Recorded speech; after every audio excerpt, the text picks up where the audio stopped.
What's up everyone? Welcome to another video. Salam dostlar, dagı bir video hoş gelingizler. In this video we're going to talk about kids. Bu videoda biz jaş balдар jönündө söz kılabız. Kayradan ile biz menen Çыңыз Байке, Çыңыз Жапаров, life coach, бактылуу үй бүлө багытында аябай көп нерселерди билет. Сизге ушундай суроо да, азыр ушундай дүйнөбүз ушундай өзгөрүп кетти. Баарында телефон бар. Анан албетте жаш балдар дагы бар үй бүлөлөрдө.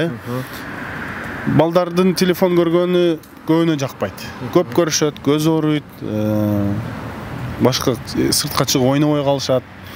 Бирок телефонду алып калсаң, ыйлайт. Эмне кылыш керек? Телефон тууралуу эң көп суроо келет. Балдарымды телефондон кантип айырам? То есть кантип ченемдүү колдондура алам балдарга депчи. Техникалардан бирөөсү ушул, өзүңүз биринчи телефонду аз колдонуңуз, үйүңүзгө барганда көбүрөөк балаңызга убакыт бөлүңүз. Эгерде телефонду сизге караганда көбүрөөк жакшы көрүп атса, сиз демек балаңызга скучныйсыз деген сөз мындай. Сиз зеригиштүүсүз да, зеригиштүү ата апасыз.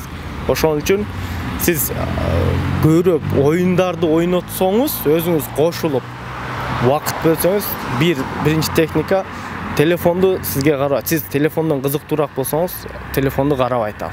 Бул бир. Экинчиден, телефонду не себептен такыр колдонбош керек. Балага колдонтурсаңыз болот. Бүгүнкү күн телефон менен акча тапса болот. Бүгүнкү күн телефон менен көп нерсе үйрөнсө болот. Ошол оң жактарын алганга аракет кылыңыз дагы. Балаңыз менен договорсуз. Жөн эле келип туруп телефон көрүп аткан жеринен ал, болбойт деп алсаңыз, бул балага психологический удар болот. Муну кылбаңыздар. Телевизор көрүп атса, келип сууруп же өчүрүп салсаңыз, пульт менен өчүрүп салсаңыз же сууруп салсаңыз, бул психологический удар, бул туура эмес. Сонушталбайт. Неге? Анткени сиз анын каалоосуна мындай зулумдук кылып эле кол салып атасыз да. Сиз бир нерсе кылып атсаңыз, бирөөгө тыюу салса, кандай реакция бересиз? Алар просто реакция бере албайт, анткени жаш балдар. Бирок аларга психологический удар боло берет. Андыктан келиңиз, телефонду алып, мультик көргүң келди, сүйлөшүңүз балаңыз менен. Көргүң келди, кандай мультик көргүң келди? Мындай, кел анда көрөбүз дейсиз дагы, жакшы мультиктерди өзүңүз билиңиз, изилдеңиз. Ошону алып чогуу көрүңүз. Келгиле көрөбүз. Бирок келгиле, могу мультикти көрөбүз. Анан болду, телефонду бияка коебуз деп договор түзсөңүз, бала эч качан договорду түзбөйт. Бала сөзүнө турат. Жалганды, сөзүнө турбаганды бул ата-энеден үйрөнөт балдар. Ошон үчүн сиз балаңыз менен договор түзсөңүз, балаңыз ошону эле аткарат. Балаңызды чогуу мультикти отурасыз, айталы 20 мүнөттүк мультикти алдын ала пландап даярдап коесуз, ошону көрөсүз. Ушуну көрүп бүтүп, жыйыштырабыз. Макулбу? Макул. Тамагыңды жейсиң же мындай кыласың деп келишип аласыз, болду. Андан кийин отуруп көрөсүз, чогуу мультикти карайсыздар.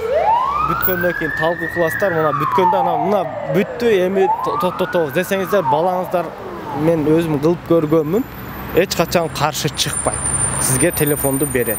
Мен азыр ушунчалык келишип сүйлөшүп алганбыз балдар мененчи. Ушуну көрүп бүтүп алып кел десем, болду, дальше өтпөйт башка мультикечи. Обычно кийинкиси кетип берет го, YouTube же башкадачы. Мен балам алып келип берет да, бүттү депчи. Эгерде сиз дагы ошондой договор түзүп келишип сүйлөшсөңүз, сиздин балаңыз эле ошондой кылып берет. Алар аябай сөзүнө эме болот. Анан эгерде сиз телефонду берем деген болсоңуз, анда сөзсүз бериңиз. Канча убакытка болсо да кайра договор түзүп бересиз. Любой эле нерсени договор түзүп иш кылсаңыз бала мененчи, ал сөзүндө турат бала. Ошон үчүн бая такыр тыюу салган деле туура эмес. Мультик көргөндө да алар эмне берсеңиз тандай албайт. Аларда маалымат жок, кайсы жакшы, кайсы жаман, жаш балдар билбейт да. И подсознаниясы эгерде 7 жашка чейин ачык болот, түз кире берет. Кандай жакшы нерселерди, мисалы, англис тили үйрөтсөңүз болот, англис тилин үйрөткөн мультиктер бар, цифраларды үйрөткөн, мындай развивающий мультиктерди коюп берсе, аны коюп берет, көрө берет. Анан просто эле мындай жана Spider-Man ошолорду көрсөтсөңүз, машиналарды эле көрсөтөрсөңүз, ошондо эле көрө берет. Сизге заодно балаңызга мультик көрсөтөсүз, заодно анын муктаждыгын канааттандырасыз, ошол эле учурда эмне кыласыз? Бир нерселерди үйрөткөнгө шансыңыз болот. Ошондой кыскача ушундай кылып, ушундай метод менен балаңыздан телефонду ажыратсаңыз болот.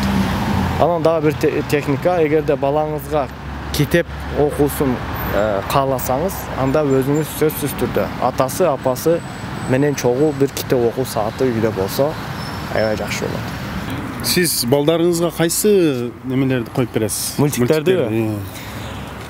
PJ Masks деген англисча мультик бар, Umi Zumi деген бар, Super Y деген бар, орусчалардан бар, орусчалардан Малышарики деген бар, үйрөтө турган. Китеп окуйсузбу балдарыңыз менен? Мен атайын китебимди окуганда алар дагы өздөрүнө да кичинекей китептерди алып берип турам. Өздөрүнүн китебин көтөрүп жөнөп калат алар дагычы. Кичинекей балам, ортончу балам азыркы 4 жашта. Бул кичинекейинде 3 жаш кезинде ошол көргөн мезгилде бир жака жөнөсөк, кээде кичинекей китебин көтөрүп алат эле да мындай. Мен окуйм да депчи, өзү окубайт эле, сүрөттөрүн көрүп эметет, бирок жок деп кошуп берип коесуң, мисалычы. Обычно оюнчуктарын көтөрүп алат, ушундай болот го жаш балдар.